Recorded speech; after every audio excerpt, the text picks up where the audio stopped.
kita ucapkan dan itu satu daripada usaha kerajaan untuk membantu masyarakat setempat di Marang menghadapi situasi banjir dan juga penghakisan kawasan pantai yang semakin teruk.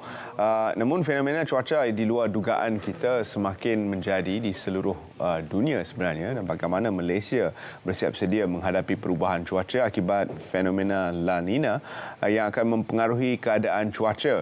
Tak kala kita bersiap sedia untuk pilihan raya ke-15 dan sebagainya. Kita bersama dengan Muhammad Helmi Abdullah, Ketua Pengarah Jabatan Meteorologi Malaysia yang sedang bersama kami secara dalam talian. Terima kasih kerana sudi bersama kami sekali lagi. Apakah yang boleh kita fahamkan tentang fenomena La Nina? Adakah ia telah berubah?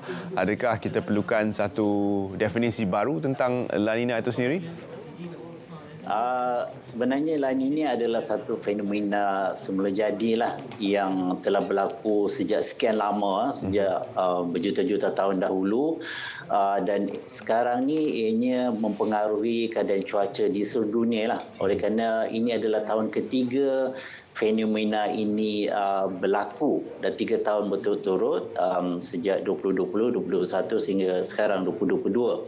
Dan La Nina ini antara kesannya di negara kita ialah menyebabkan keadaan cuaca itu lebih lembap. Kita lihat semasa musim badai yang lepas, kita telah melepasi musim badai. Sekarang ini kita berada dalam peralihan muson sejak 3 Oktober yang lepas.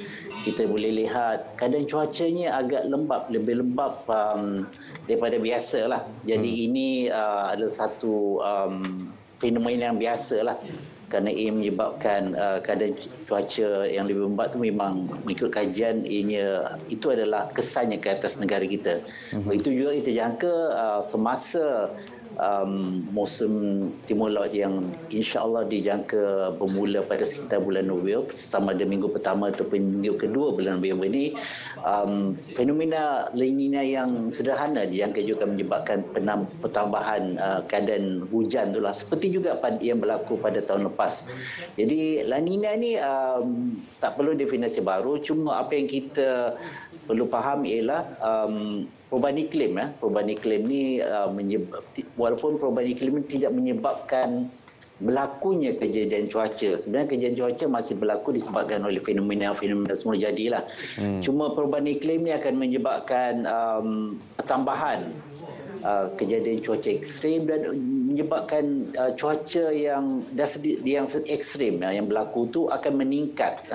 Keekstrimannya disebabkan oleh pertambahan dari segi peningkatan suhu suhu atmosfer kita dah meningkat berbanding dengan zaman perindustrian, dan ini menyebabkan kandungan wap air di atmosfera tu bertambah, dan kesemua ini ditambah dengan keadaan cuaca ataupun suhu yang tinggi itu menyebabkan kejadian cuaca ekstrim itu secara semula jadinya akan lebih ekstrim daripada biasa. Jadi itu adalah sekarang ni dua faktor tu yang kita boleh katakan, ialah satu ialah La Nina yang berlaku semula jadi, dan juga perubahan iklim tu kedua-dua ini mencorakkan apa yang berlaku di seluruh dunia dan juga di negara kita sebenarnya. Jadi kawasan-kawasan taburan hujan yang kita sedia maklum di Malaysia yang menerima taburan hujan paling tinggi sepanjang tahun, seperti Taiping dan juga di Negeri Sembilan, adalah juga salah satu daripada penanda aras tentang bagaimana ekstrimnya cuaca sepanjang tahun. Jadi setiap tahun kita lihat taburan hujan itu semakin meningkat. Jadi adakah ia bermakna bahawa tahun demi tahun, setelah 3 tahun yang kita catat keadaan fenomena yang bertembung La Nina dan juga monsun timur laut, adakah ia bermakna bahawa taburan hujan akan terus meningkat di seluruh negara? Mengikut kajian yang dilakukan oleh pihak kami, secara amnya taburan hujan setiap tahun tu kita tak boleh nampak trend yang jelas sama ada ianya meningkat ataupun sebaliknya. Walaupun pun seperti yang saya nyatakan tadi, yang ekstrim tu, kejadian cuaca ekstrim tu, itu yang menunjukkan peningkatan. Jadi ini yang lebih penting. Sebab yang ekstrim ni akan menyebabkan boleh menyebabkan bencana ataupun kejadian-kejadian yang tidak diingini seperti mungkin berlaku banjir, kilat yang lebih kerap berlaku. Jadi itu yang lebih membimbangkan sebenarnya bila ekstrim itu meningkat.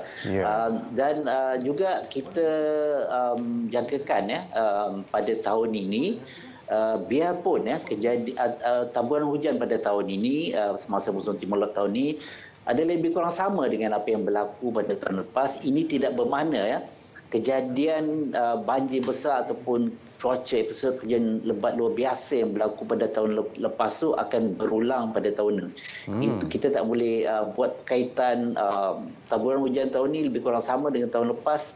Jadi episod hujan luar biasa tu, hujan lebat luar biasa tu seperti yang tahun lepas. Yang itu kita tak boleh ramalkan buat masa ni lah. Kemungkinannya berlaku ada jika faktor-faktor yang seperti yang berlaku pada tahun lepas tu ada, seperti luruan monsun yang kuat misalnya, dan bertembung juga dengan sistem tekanan rendah, dan kesemuanya berlaku pada masa dan situasi yang sesuai lah, dan ini boleh menyebabkan bencana seperti yang berlaku pada tahun lepas. Namun buat masa ni kita masih belum boleh ramalkan lah bagaimanakah episod hujan lebat yang kita akan alami semasa monsun timur laut pada tahun ini. Masih terlalu awal, lagipun tambahan lagi pihak kami cuma dapat mengeluarkan ramalan sehingga 7 hari ke hadapan. Dan amaran hujan lebat berputusan pula dapat dikeluarkan seawal 3 hari sebelum kejadian cuaca itu berlaku. Jadi buat masa ini masih terlalu awal untuk kita menjangkakan apa yang bakal kita temui ataupun kita hadapi semasa monsun timur laut pada tahun ini. Ya, pun begitu, pada tahun ini kita akan berhadapan dengan pilihan raya yang akan juga berada dalam 19 hari bulan November, iaitu di tengah-tengah bulan November itu sendiri.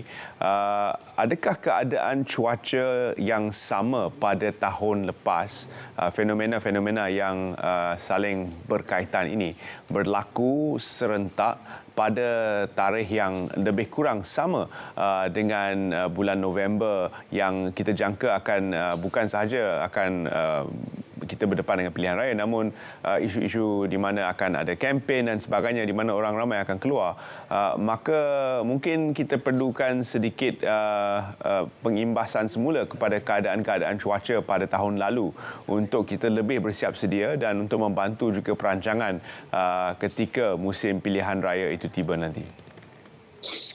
Sememangnya kejadian pada tahun lepas tu menjadi pengajaran kepada kita untuk bersiap sedia dengan semaksimum yang boleh lah. Dan kita perlu memantapkan lagi, antaranya ialah penyaluran maklumat antara pelbagai agensi. Kalau di Malaysia, maklumat cuaca, amaran hujan lebat berterusan misalnya akan disalurkan kepada agensi-agensi pengurusan bencana, misalnya pihak NADMA, begitu juga pihak Jabatan Pengairan dan Saliran akan mendapat ramalan hujan seterus daripada pihak kami untuk pihak JPS melaksanakan ramalan banjir bagi kawasan-kawasan ini jangka potensi untuk mengalami banjir.